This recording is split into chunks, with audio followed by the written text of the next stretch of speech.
Calgary's parks are in worse shape than they used to be. A report headed to City Hall this week says a funding gap has forced the city to scale back on maintenance, making parks, quote, less usable and less welcoming.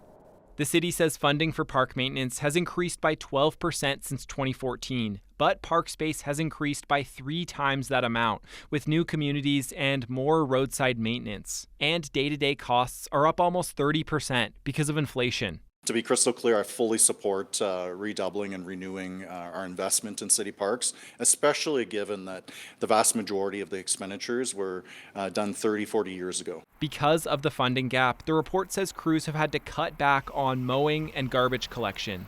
It also warns more weeds are showing up in the parks. If we don't maintain those, that usually is when we get things like invasive species starting to take over, because they're very good at growing in marginal conditions. The city also says 311 requests for park maintenance have quadrupled since 2014. The report says it's a clear indicator of growing dissatisfaction. I found like some of the parks, they are falling apart and like rusting out, and there's broken metal and stuff, and so it's a bit of a danger for the kids. I mean, I think they're doing a great job, but I think it's more the Chinooks that give them a challenge, because it melts all the ice and then it's all puddles and then it freezes.